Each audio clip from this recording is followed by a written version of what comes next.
एक घर में पूजा थी। सबको लगता था कि सब कुछ शुभ होना चाहिए। एक छोटी सी लड़की सिर्फ 18 साल की, उसने क्या किया, उसने पीरियड्स डिले करने के लिए टैबलेट ले ली, क्योंकि वो रिचुअल्स में पार्टिसिपेट करना चाहती थी। वो उस पूजा में बैठना चाहती थी। नतीजा क्या हुआ? उसकी मौत हो गई, ब्लड क्लॉट की वजह से। मैं वो डॉक्टर लिवांशी आज सबसे एक सिंपल सा सवाल पूछना चाहती हूँ। क्या कोई भी रिचुअल, कोई भी पूजा किसी की जान से बढ़कर इम्पोर्टेंट है? यस, ये रियल केस है।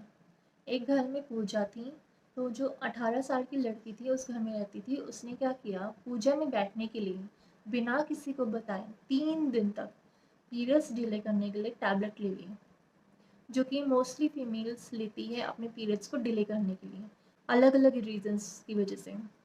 हमारे यहाँ आज भी मान्यता है कि किसी को अगर पीरियड्स आए हुए हैं तो इसका मतलब कि वो अशुद्ध है। वो ना ही मंदिर जा सकती, ना ही किसी पूजा में बैठ सकती, और ना ही किसी रिचुअल को वो अटेंड कर सकती है। 3 दिन तक तो लड़की ने पीरियड्स डिले करने के लिए टैबलेट ले ली। फोर्थ डे क्या हुआ कि उसकी जो लेग्स है, लेग्स में पेन होने लग गया, स्वेलिंग हो गई उसकी लेग्स में। और डॉक्टर ने चेक किया तो पता चला कि उसे डीप वेन थ्रोम्बोसिस हो गया, जो कि बहुत ही रेयर कंडीशन होती है। हार्मोनल पिल्स की वजह से ये प्रॉब्लम होती है सबसे ज़्यादा। तो डीप वेन थ्रोम्बोसिस मतलब ये होता है कि हमारी जो डीप वेन्स है उनके अंदर, मोस्टली लेग्स में, उनके अंदर ब्लड क्लॉट जम जाता है।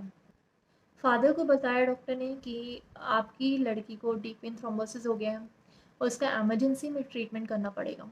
लेकिन मदर ने मना कर दिया एडमिट करने के लिए। मदर ने ये बोला कि मैं सुबह के टाइम इसको लेकर आ जाऊँगी ट्रीटमेंट करवाने के लिए। रात को करीबन 2 बजे के आसपास लड़की को चक्कर आ गए, वो बेहोश होकर गिर गई और उसे इमरजेंसी में हॉस्पिटल लेकर जाना पड़ा। और वहाँ जाके डॉक्टर्स को पता चला कि इसकी जो डीप वेन्स में जो ब्लड क्लॉट जमा हुआ था वो लंग्स तक पहुँच गया, जिसकी वजह से उसको पल्मोनरी एम्बोलिज्म हो गया और उसकी डेथ हो गई। पल्मोनरी एम्बोलिज्म क्या होता है कि लंग्स की आर्टरी में ब्लॉकेज हो जाना। ये मोस्टली ब्लड क्लॉट की वजह से ही होता है। पल्मोनरी एम्बोलिज्म का जो अर्ली सिम्टम होता है वो यही होता है कि लेग्स में बहुत ही ज़्यादा पेन होना और स्वेलिंग होना। ये एक काफ़ी ज़्यादा डेंजरस कंडीशन होती है। इसमें क्या होता है कि जो लेग्स में जो ब्लड क्लॉट है वो कुछ ही घंटों के अंदर हमारी लंग्स या फिर हमारे ब्रेन में जा सकता है, जिसकी वजह से जो पेशेंट होता है उसकी डेथ हो सकती है। तो आप बताइए, उस बच्ची की डेथ के लिए कौन रिस्पॉन्सिबल है? हमारे रीति रिवाज जो सालों से चलने लग रहे हैं, या फिर वो लड़की जिसने बिना किसी को बताए, बिना किसी की गाइडेंस में वो हार्मोनल पिल्स ली, या फिर वो पेरेंट्स जिसने सोचा कि ट्रीटमेंट सुबह हो सकता है तो ट्रीटमेंट को डिले कर दिया। हमारे समाज में आज भी माना जाता है जिस लड़की को पीरियड्स आए हुए हैं वो अशुद्ध है।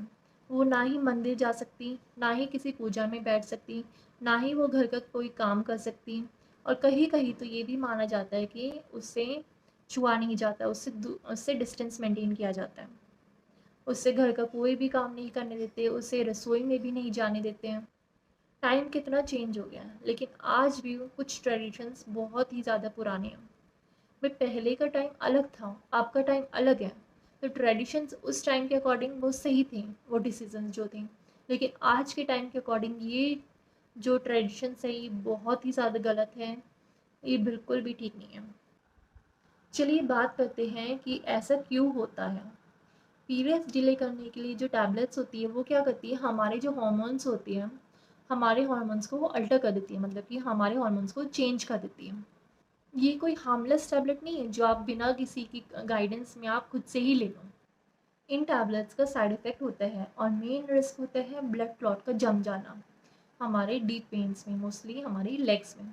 और अगर ये जो ब्लड क्लॉट है, जो लेग्स के अंदर जो ब्लड क्लॉट जम गया है, ये अगर हमारे लंग्स या ब्रेन तक पहुंच गया तो ये काफ़ी ज़्यादा डेंजरस कंडीशन हो जाती है। ये एक एमरजेंसी कंडीशन होती है जो उसी टाइम ट्रीट करनी चाहिए। और ये जो डीप वेन थ्रोम्बोसिस का जो रिस्क होता है, ये पीरियड्स डिले करने वाले टैबलेट की वजह से ये और भी ज़्यादा बढ़ जाता है। अगर आपकी फैमिली में कोई ऐसा पर्सन है जिसे ब्लड क्लॉटिंग डिसीज़ है, या फिर स्मोकिंग करते हो, या फिर आप मोटे हो, मतलब कि ओबेस हो, या फिर ऑलरेडी कोई आपको हेल्थ प्रॉब्लम है।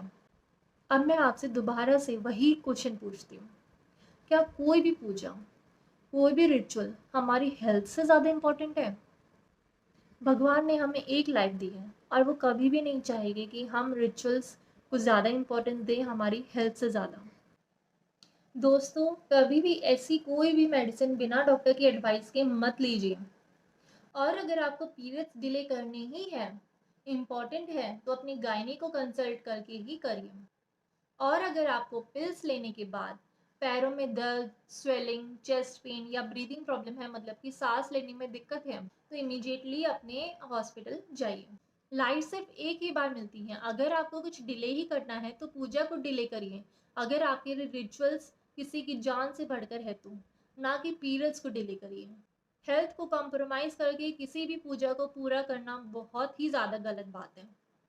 आज के टाइम में लड़कियों को पढ़ाया जाता है, उन्हें फ्रीडम दी जाती है ताकि वो अपने सपने पूरे कर सकें।